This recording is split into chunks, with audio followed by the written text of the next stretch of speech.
চাওক মই প্ৰথমতেই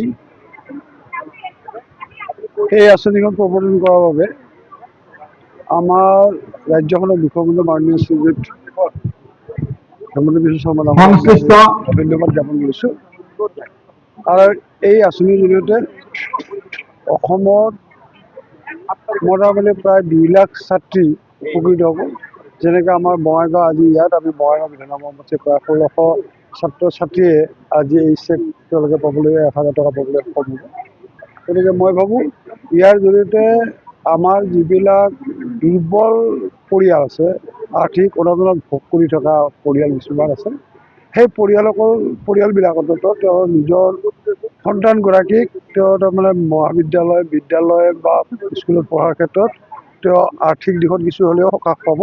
আৰু ইয়াৰ জৰিয়তে অন্ততঃ যিটো তাৰমানে ড্ৰপ আউট যিটো ব্যৱস্থা আছে, যিটো আমাৰ মাজত তাৰমানে শিক্ষা আধাতে হাং কৰা, এই ক্ষেত্ৰত কিছু নিশ্চয় ইয়াৰ হাৰটো কমিব। বিৰোধীয়ে যেতিয়া কৈ আছে যে চৰকাৰ দেউলীয়া হ'বলৈ গৈ আছে, নাই নাই, বিৰোধীয়ে বুজিছে, তেওঁলোকে বিৰোধীয়ে সদায় ক'বই। আৰু গতিকে চৰকাৰৰ ফালটো কেতিয়াও বিৰোধী নহয়, আমিও বিৰোধী আছিলোঁ, কিন্তু বিৰোধী থাকোঁতে তেওঁলোকে সদায় চৰকাৰৰ পজিটিভো নিগেটিভ দেখে। গতিকে বিৰোধীয়ে তেনেকৈ সমালোচনা কৰিব। কিন্তু এই বিষয়টো আমি যদি চাব লগা যায়, আজি এই যে নিযুত মইনা যিটো আঁচনি, ইয়াৰ আঁচনি ছাত্ৰীসকল উপকৃত হৈছে নে নাই, আজি পৰিয়ালসকল উপকৃত হৈছে নে নাই, এই কথাটো আমি চাব লাগিব। আৰু এই কথাটো যদি আমি তাৰমানে নিৰপেক্ষভাৱে যদি আমি এইটো বিবেচনা কৰোঁ, বা আমি পৰ্যালোচনা কৰোঁ, তেতিয়া নিশ্চিতভাৱে আমি এই কথাটো উপলব্ধি কৰিম যে আচলতে এইখন আঁচনিৰ জৰিয়তে তাৰমানে হাজাৰ হাজাৰ লাখ লাখ ল'ৰা ছোৱালী বা লাখ লাখ পৰিয়াল তাৰমানে উপকৃত হ'ব।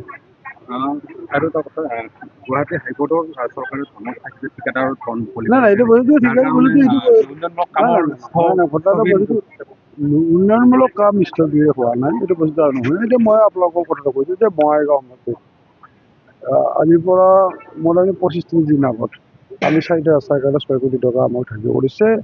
এই হৈছে অহা পৰহি কাম আৰম্ভ হ'ব। গতিকে এইটো বস্তু নহয়, জল জীৱন মিছনৰ কথাটো মই ঠিক খাটাংকৈ ক'ব নোৱাৰিম, মই সঠিক ক'ব নোৱাৰিম। কিন্তু মই ভাবোঁ যে চৰকাৰ দেউলীয়া হোৱা নাই, কিন্তু বস্তুটো এইটো তাৰমানে মিছা অপবাদ এটা দিছে।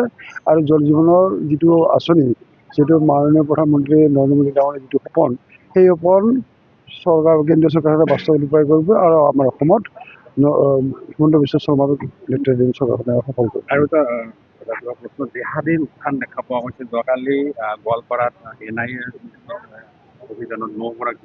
মই সেই কথাটো গম পোৱা নাই। বস্তুটো তেনেধৰণৰ নিশ্চয় 2-এটা সৰু হাৰত চুৰচুৰীয়া কিছু ঘটনা ঘটিব, নিশ্চয় হয়তো ঘটিয়ে থাকে।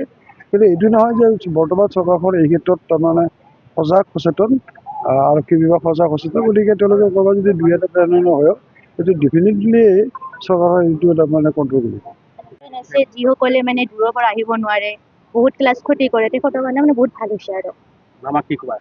বহুত বহুত ধন্যবাদ আমাক এই আঁচনি প্ৰদান কৰাৰ কাৰণে। আৰু বহুত ষ্টুডেণ্ট আছে যিসকলে মানে বহুত কষ্ট কৰিছে, আৰু যিসকলে কিছুমান ষ্টুডেণ্টৰ দেউতাকে মাকে বহুত কষ্ট কৰে, মানুহৰ ঘৰত কাম কৰে, সদায় অহাৰ কাৰণে পইচা দিব নোৱাৰে।